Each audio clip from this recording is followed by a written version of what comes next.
first, let's bring you the latest updates from the Israel-Hamas war. Big escalation in that war as Israel bombed the Jabalia refugee camp today, the largest in Gaza for a second day. Hamas claiming 50 people have died in the first wave of attacks. The airstrikes have left massive debris at the site. Hamas claiming 7 hostages were killed in these Israeli strikes. Hamas claims it's preparing for a counter-attack, threatens to launch many more October 7th-like massacres. The group claims there will be no ceasefire. Yemen's Houthi rebels for the first time claimed missile and drone attacks targeting Israel. The action of Houthi rebels are drawing their main sponsor Iran closer to the ongoing war in the Gaza Strip. And the Rafah border crossing between Gaza and Egypt opened for limited evacuation. The crossing is open for the first time in weeks to allow the evacuation of injured Palestinians and foreign passport holders. Bolivia, meanwhile, has snapped diplomatic ties with Israel because of the attacks on the Gaza Strip. Jordan, Colombia and Chile have recalled their ambassadors to Israel for consultations.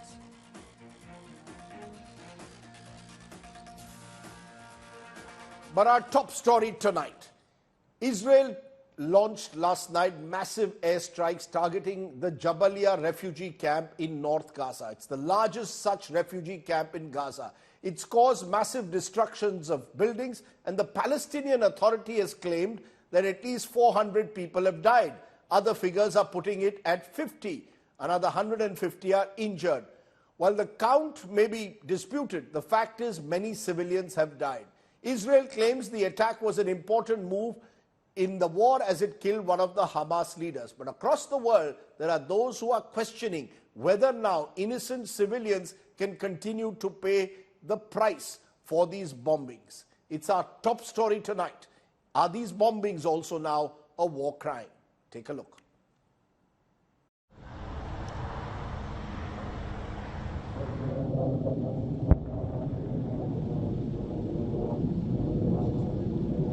The airstrikes lit up the night sky at Gaza with flashes. These are images of Israel Army's airstrikes targeting Jabalia refugee camp on 31st October.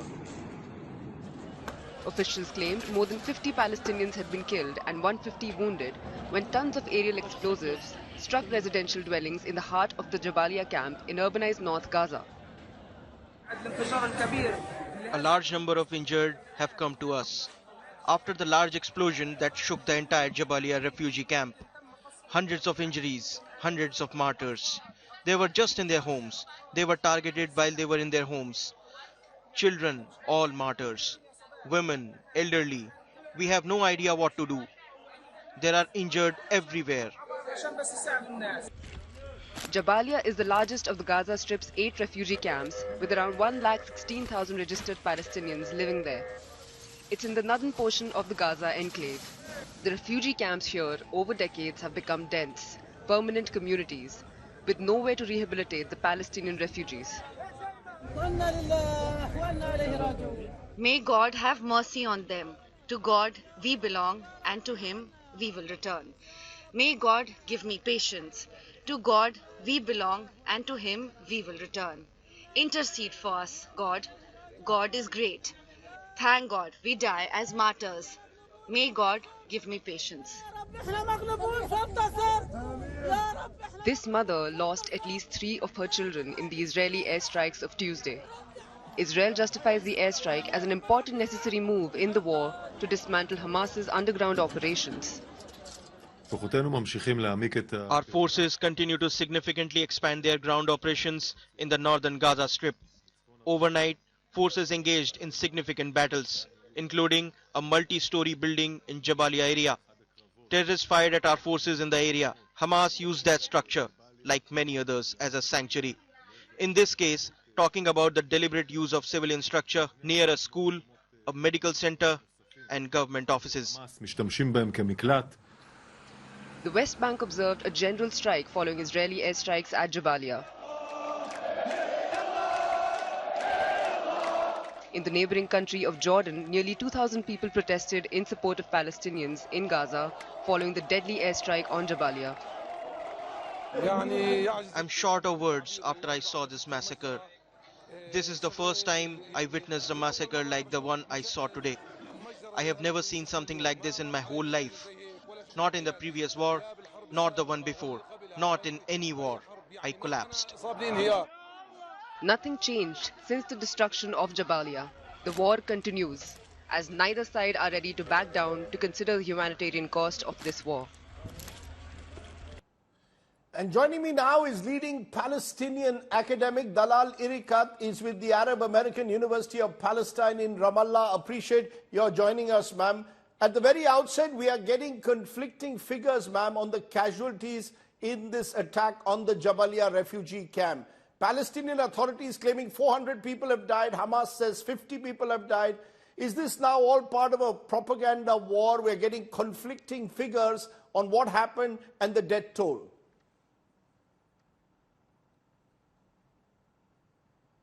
Well, the propaganda is actually the media outlets that are trying to focus on those tiny bits and pieces. At the first 5 minutes, 100 people were confirmed dead.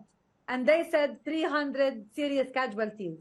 5 or 6 hours later, they said 400 dead. So it is not about propaganda. It's not about misleading the audiences. On the contrary, it's about facts. It's about conveying and communicating the truth. 100 were reported death in the first couple of minutes. A couple of hours later, of course, the number of the death toll had risen to hundreds. So please focus on the truth, focus on the need for a humanitarian ceasefire for the sake of the Palestinian civilians in Gaza, instead of shattering and refocusing the attention into those tiny details. Please focus on the Israeli Hezbollah and their propaganda in misleading the audiences. Whenever they commit any crime, they try to blame the victim, and they try to put the blame on the victim by saying this is Palestinian-friendly fire, for example. We have been suffering from the Israeli military occupation and their atrocities and their war crimes and confiscations and apartheid and racist regimes for so long. We are living in 2023. It's about time we employ wisdom, we employ consciousness, and we see Palestinians as equally human beings. Ma'am. Once we see the people in Gaza as a human being, I don't think we should be wasting more time arguing on those details, but rather we will all be calling for immediate ceasefire in the name of humanity. But the fact is, ma'am, Ms. Iriqat, this bombing you're seeing it as a war crime, a refugee camp being bombed in this manner. Israel claims it's its right to self-defense, that many of these refugee camps is where Hamas has its commanders located. What we have seen yesterday is a massacre, a slaughtering all those hundreds of civilians in Jabalia refugee camp. And yes, the repetitive actions of targeting and slaughtering civilians amount to the definition of war crimes under international law. So it's not just my personal intake that what Israel is perpetrating is war crimes. It's by definition what the international law has introduced to us. Israel is committing war crimes against the Palestinian civilians in Gaza, and Israel needs to be held accountable for all those crimes. The fact that we are witnessing children and women being slaughtered and massacred on daily basis for 26 days is something that humanity should not be tolerating. We should be asking for an immediate ceasefire. Yes, Gaza needs immediate humanitarian aid, medicine, food, electricity, water, and fuel. But in the face of all the atrocities and the murders that the civilians are suffering from, I think everybody and all the humanity should be calling for immediate ceasefire. It's not okay that we are witnessing the Israeli state terror being perpetrated on the Palestinian civilians, while everybody is still begging Israel to allow trucks and to allow some humanitarian aid, etc., etc. Diplomacy is not about, just issuing and passing resolutions and then begging the occupier to implement it. Every diplomatic member state of the international communities of the United Nations has an individual obligation, not only in respect of the resolutions, but also to enforce those resolutions and to ensure the protection of civilians and to ensure security and peace for those people. Ms. Iriqat, the Israelis are saying that the refugee camp was being used by Hamas to launch rocket strikes against Israel, that Hamas commanders there are hiding among civilians, and therefore, because it's Hamas that has initiated this phase of the war starting October 7th, or Hamas must be held responsible. Can, therefore, the argument be made that Israel is left with no choice because it wants to finish off Hamas? If Hamas commanders are located in the refugee camps. What does Israel do? That's their argument.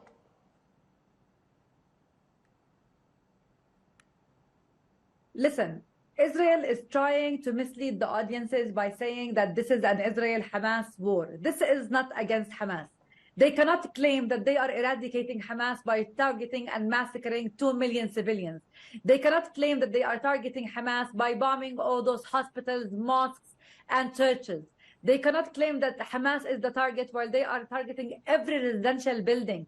1 million children, civilians live in Gaza. So the fact that Israel is succeeding in manipulating the people's minds is very misleading. Their propaganda and their strategic communication tools, where they had employed every possible tool, they had invested so much money in spinning realities, in distorting the facts.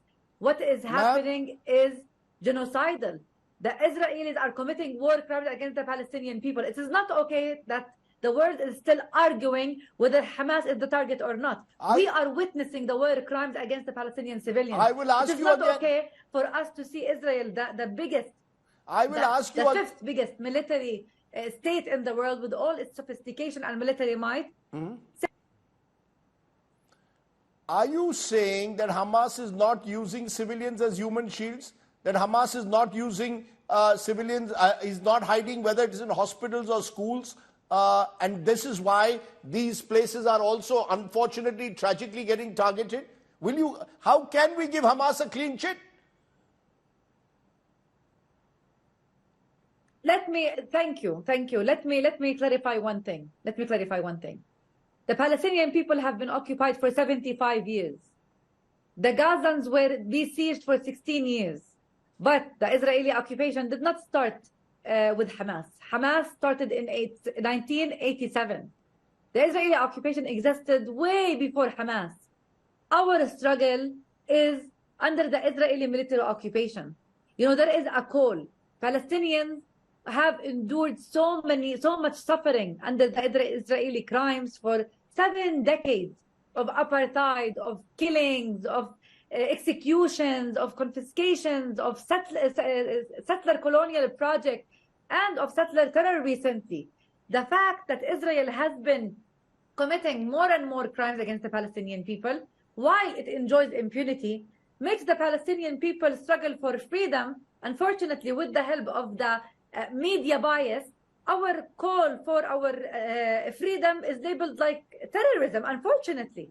It is not a war between Israel and Hamas. The Palestinian people has suffered 75 years, and any conscious, any diplomatic, any legal, any peaceful advocate today must be calling for humanity and for ceasefire, because 2.2 million civilians, mostly women and children in Gaza, are suffering because of the Israeli decision makers, rockets, missiles, and bombs that are being dropped every second as we speak right now. The children and the women are suffering. Ms. Iriqat, the fact is, while a ceasefire and peace is what the world should really want, the fact is, even as we speak, more than 200 Israeli hostages are being held by Hamas. You say there should be a ceasefire, but surely a precondition for that is the hostages' safety is guaranteed and they are released. Hamas cannot keep hostages and then expect a ceasefire to happen overnight. Listen, what you're suggesting might seem logical for those who are not aware that behind Israeli bars, we also have 5,200 Palestinian prisoners. Just since October 7th, the Israeli authorities had also arrested and detained more than 1,500 Palestinian prisoners.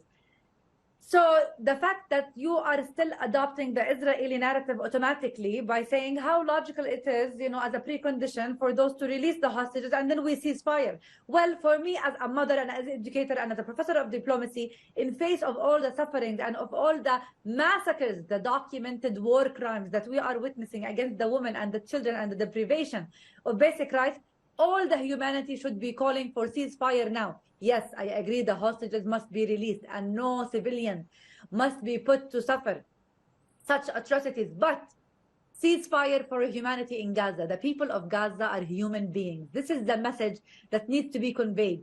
The million children living in Gaza and the 2.2 million civilians living in Gaza are human beings who should be enjoying equal rights as any other human being. It doesn't make the Israeli civilian or the Israeli human being a better citizen.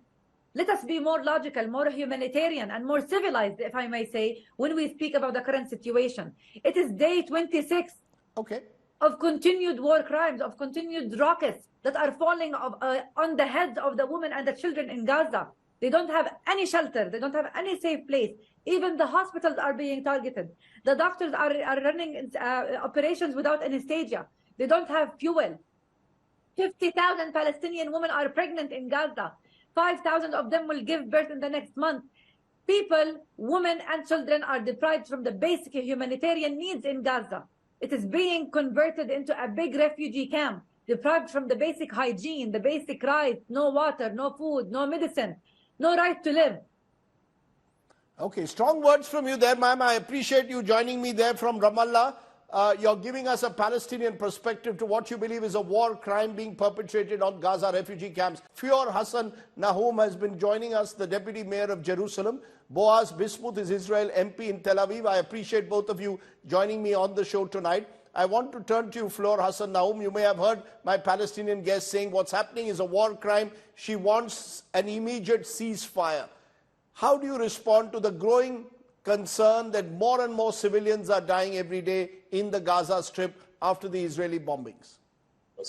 Well, first of all, I have to say that the context of how this lady is speaking, obviously anybody who can open a history book can call her out on her complete lies that she's been saying and trying to convince your viewers. Israel believes in the self-determination of the Palestinian people, and because it does, we, in 2001, gave the Palestinian Authority, run by Fatah.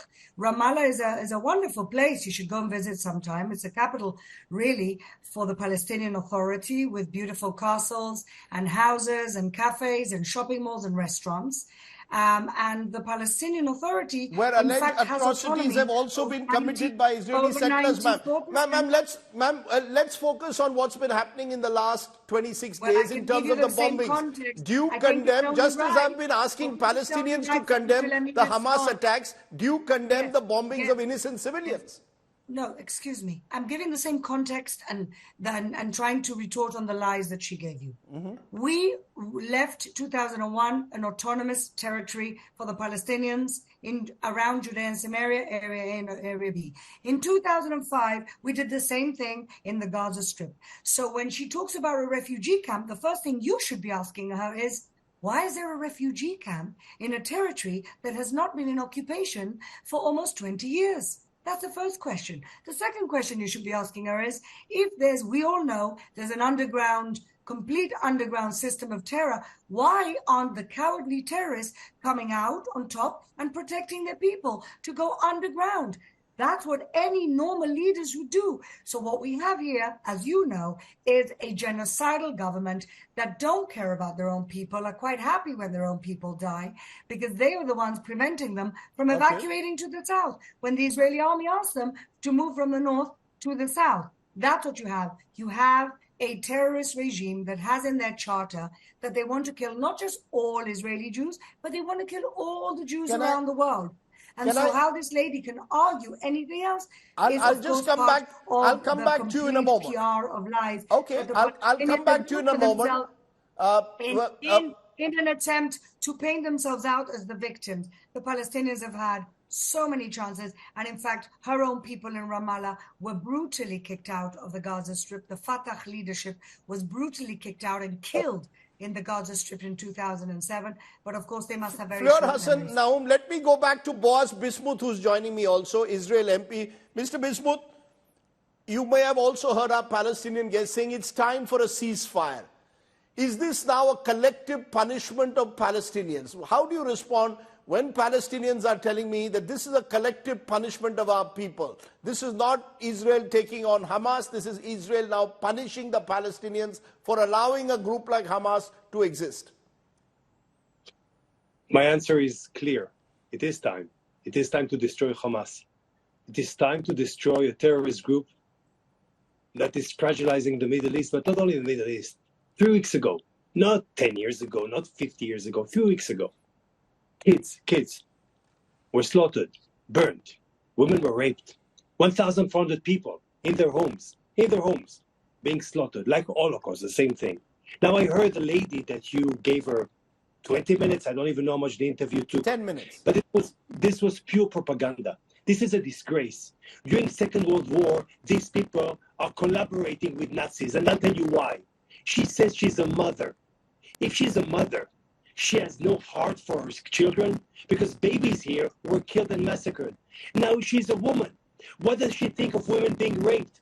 How come for 10 minutes you didn't have 1 minute, 1 second? You know what? Leave a minute is too long. But sir, 1 second to condemn. Mr. Bismuth, I'm not getting a clear audio. I'm trying to improve the audio quality of what you're saying, but you're making important points. You're saying if she's a mother, the Palestinian mother should also worry about Israeli children who are killed. But, you know, Ms. Naum there, as a deputy mayor of Jerusalem, you're presumably a mother as well. There are today Gazan children who are also dying, Flor Hassan Naum. It's not as if, this is not some scorecard that you need to keep between how many Israeli children died in that terrible attack of October 7. But now what's happening is, again, children and women are dying. You need to show empathy for both. Absolutely. I am a mother of 4, and I'm also friendly with mothers who have children who are currently hostages by Hamas. They don't know anything about their children. I know a mother with a 5-month-old baby in the Gaza Strip, and she doesn't know what's happening with her baby. Imagine the agony those parents are going through. But let me tell you the difference. The difference is that we are fighting a war that we didn't start, and we don't want civilian casualties. We don't aim to hit civilians. In fact, we warn them to get out of harm's way when we can. And they came in only to kill civilians. They're cowards. They didn't come to fight our soldiers. No, but are you justifying the bombing, ma'am, of refugee camps? They went to houses and they burnt children alive. Are you justifying the bombing of refugee camps, ma'am? They decapitated children. We found a baby in an oven. It's terrible. It's horrific. Does that justify the bombing of a refugee camp where there are also innocent children? Why are there refugee camps? Why are there refugee camps? Can you answer me that question? Because they have their own autonomous territory. Why do refugee camps exist when you're living in your own place? They claim to be escaping Israeli bombing. Are we supposed to be responsible for their bad governance? Are we supposed to be responsible for their ties with Iran? For their terrorist ties? Are we also responsible for the fact they've not developed an economy for their people and they've used all the foreign aid to build armaments? Are we supposed to be responsible for that? Enough giving Hamas a free card to abuse their own people and aid them in blaming Israel. Enough. Okay, I want to come to Boaz Bismuth again. Mr. Bismuth, you said that if she was a mother, the Palestinian woman was a mother, she would be concerned about the manner in which Israelis were brutally killed on the 7th of October. Now Palestinians are turning around and saying, look at the women and children in these refugee camps who are being killed. There seems to be a dehumanization taking place on both sides. No, please. No parallel, please. You're not allowed, and I will not allow you to make a parallel between what they have done and what we have done, or what we are doing. Because first of all, if I wouldn't care about their lives, I would send my planes, I wouldn't send my soldiers. B, I tell civilians, get out of this building because I'm going to attack this building. C, all terrorists are going under hospitals because they know I will not attack an hospital, although their lives. Now you interviewed the person that mentioned when you spoke about the hostages. What did she say? She said, also in Israel, they've got thousands of people in their jails. Yes, we have terrorists. We keep terrorists. What do they have? 6 months babies. So you can see by your answer who you interviewed for 10 minutes. This is pure propaganda. If the hostages were released, should there be a ceasefire, Mr. Bismuth? Assume that the hostages are released come tomorrow. Should there then be a ceasefire? Sir, I live in Israel. My kids live in Israel. Israel was built in order to be a secure place for the Jews. Not only that, this is our land. This is our promised land. We are back in our land, and some were born here, of course, 3rd, 4th, 5th generation. Yet, When I see anti-Semitism all around the world, I say, thank God I have a country. Now, my duty, my morale, if you ask me about morality, big words, morality is to protect my children. Morality is to protect my people. And therefore, I am entitled to finish terrorism. Now, you, in Do your the country, Palestinians you know have a what is morality, terrorism. Mr. Bismuth? Do Palestinians' children have the same rights as Israeli children have? But I have nothing against children. What? Did you see my soldier going and slaughtering Palestinian children? What are you talking about? Yet, in 2006, when they had elections, knowing that Hamas is a terrorist group, knowing that Hamas wants to eliminate me as a nation, knowing that Hamas wants to renew this Islamic jihad, whatever, 70% of Gaza people voted for them. And although they did that, I'm not attacking civilians. I have nothing against civilians. I have nothing against Palestinians.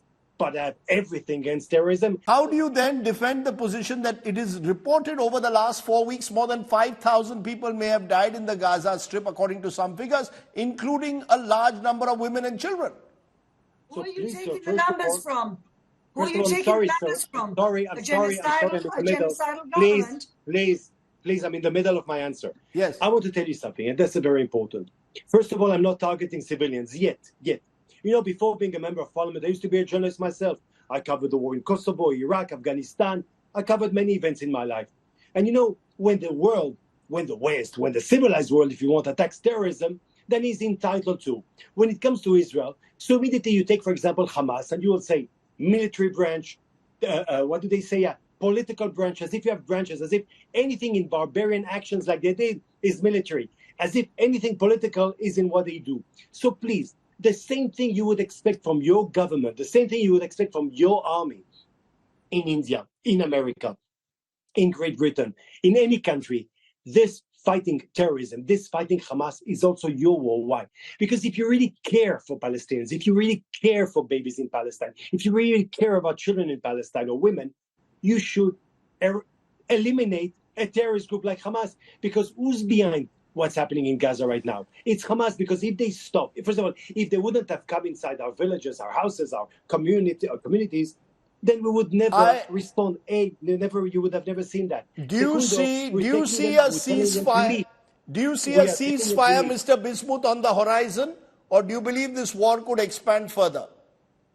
I, as an Israeli, not only member of parliament, as an Israeli citizen, I will not allow my government to stop until Hamas is eliminated. You have to understand that. This is my duty for my nation, for my children, for my women. 3 weeks ago, my babies were slaughtered. My women were raped.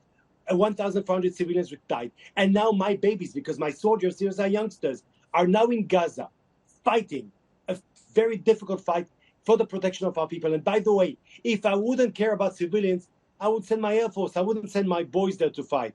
I care about life. And let me tell you one thing in order for you to understand. In my country, where I come from, we have the cult of life. We worship life. In Gaza, as you can see, the cult is death. They worship death. And you don't succeed in understanding. You don't even want to understand that. What has happened 3 weeks ago is something dreadful for humanity. And you brought here for 10 minutes someone who spoke about war crimes. She's and for 10 minutes did not have the decency. Wait a second, I did not finish. Yes. Did not have the decency to condemn. And by the way, when you think about Palestinians, the Palestine Authority, the president of the Palestinian Authority, Mr. Mahmoud Abbas, or if you prefer Abu Mazen, still did not condemn the burning, slaughtering of babies. So tell me, what are you talking about? Humanitarian, ceasefire? This group is going to be eliminated, and I can tell you and the audience that we are functioning according to international law. And believe me, if they kill my baby, they party. If I, by mistake, touch one of their children, I cry. This is the difference between Israel and Palestinians. Well, Mr. Bismuth, at the moment, the truth of the matter is, while I appreciate your sentiments, the truth of the matter is little children are dying. And we cannot run away from that fact. The fact is that little children are dying. Sir, the truth is that in my country called Israel, which I love, soldiers or or how would I say, missiles protect children. Here in my country, missiles protect children. Every night we're being launched, and me with my little kids, I take them to a secure place. So again, missiles protect children.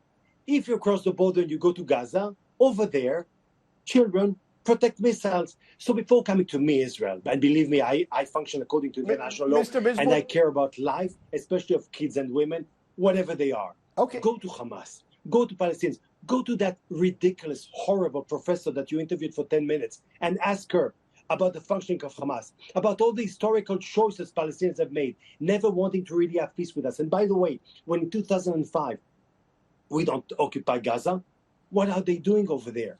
Bombs, shelters, creating houses, meaning that their intention is not even prosperous Mr. country Bismuth, for the population. you- Know, when we in 1948, we're almost the same age, you and I.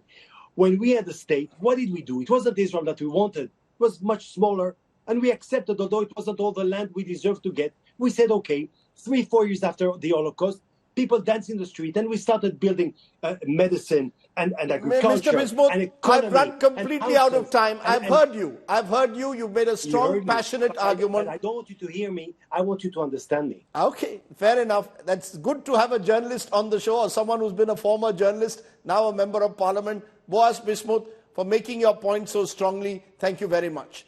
Thank you, sir. Thank you for inviting me. I appreciate it a lot.